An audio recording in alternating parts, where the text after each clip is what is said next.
Hey guys, this is Vic from Drop Spotlight. We're here doing Comic Con at home, and we're here with writer Johnnie Christmas. How you doing, Johnny?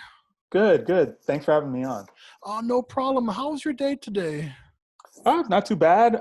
It's cloudy, so the sun's not super warm, and it's good. It's a good day. It's a productive Awesome. day. That's great to hear. A little warm over here too in Texas, but the AC got that covered. Awesome. So I want to know, could you tell me a little bit about Crema? Sure. Yeah, Crema is the story of Esme. She's a barista who, when she drinks too much coffee, she's addicted to coffee.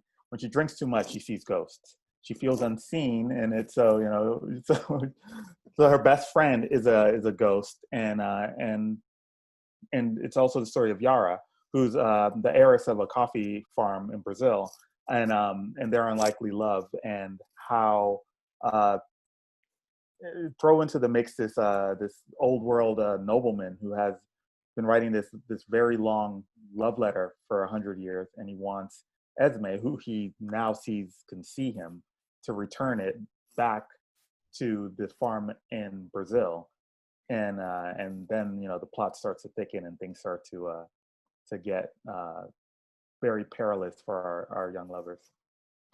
Awesome, awesome. I really enjoyed reading that story from Thank that you. graphic novel. It was really intriguing, very different. And I enjoyed the ghost part, like when she was shaking and she'd be like, oh no, you're here. Thank you. No problem. When creating the story for Crema, was there any inspirations in your life that you put into it, like it contributed to Well, there's a lot of coffee, so that helped. it? But I would say that all your characters, a lot of times I'm starting to learn how are a little bit like yourself. Like it kind of there's a little bit of you in each of them. Coming from Esme's perspective, I wanted to start the story there with her because first of all, she's a North American who, most of our audience in North America would probably be able to relate to her journey going into Brazil.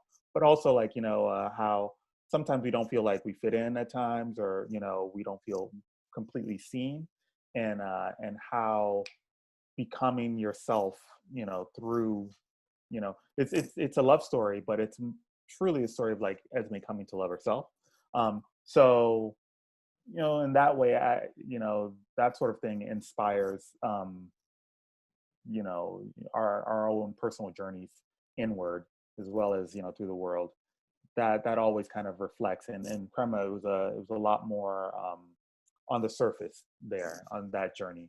So I would say that was a big part of uh, me coming out onto the page there. That's awesome. That's really awesome. Thank you. Thank you for sharing that with us, Oh, yeah, no problem. because this is a really deep story, and not only from the romance part, but just the part where she's finding herself.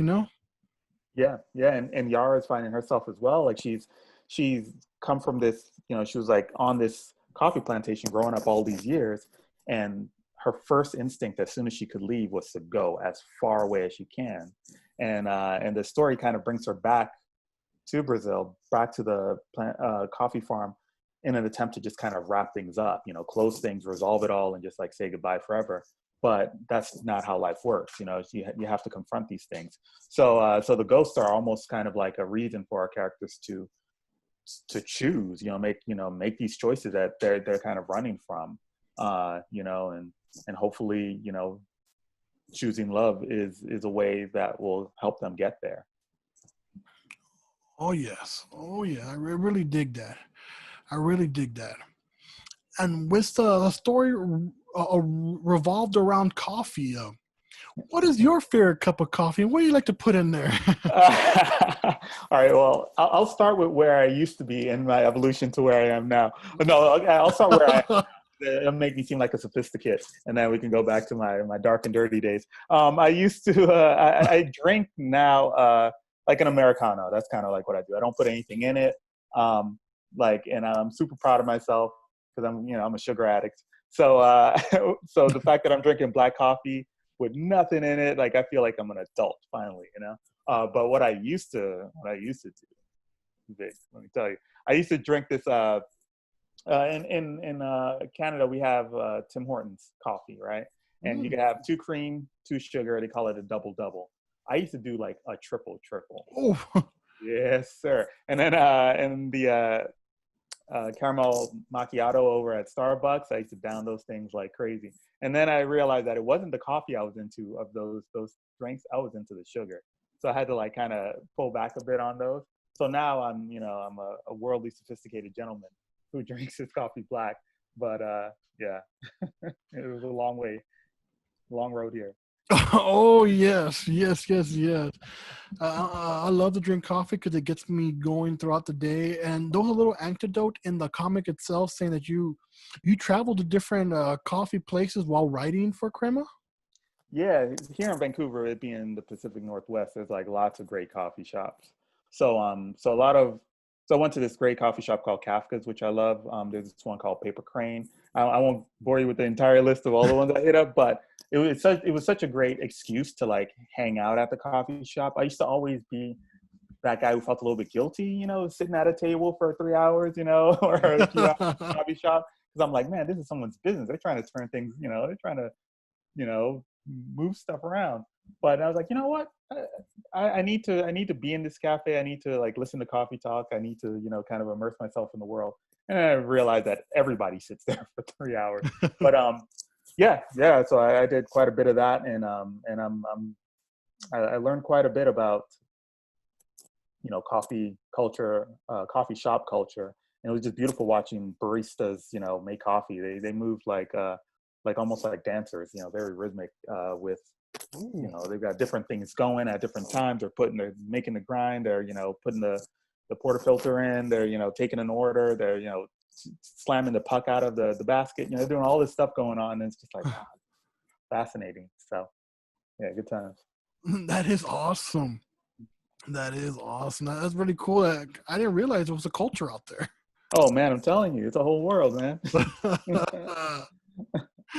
Oh, that's cool. That's cool. My next question is, what do you want fans to know that may not realize when they're reading Crema? What do I want them to know? I want them to. What do I want them to know?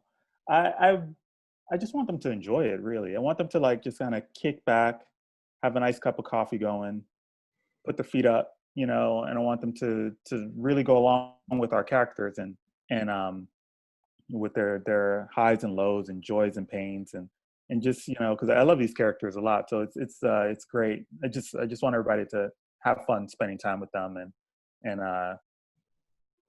this beautiful little world that me and Dante had the pleasure of creating together. That's great to hear, man. That's great to hear. And finally, where can our fans find you on social media and keep up to update with you? Yeah, I'm on Instagram at Johnny with an IE Xmas. Also on Twitter at J_XMAS. And I'm on Facebook, Johnnie Christmas. So yeah, you can find me all those places. I post semi regularly about, you know, the various things that are going on creatively in my life.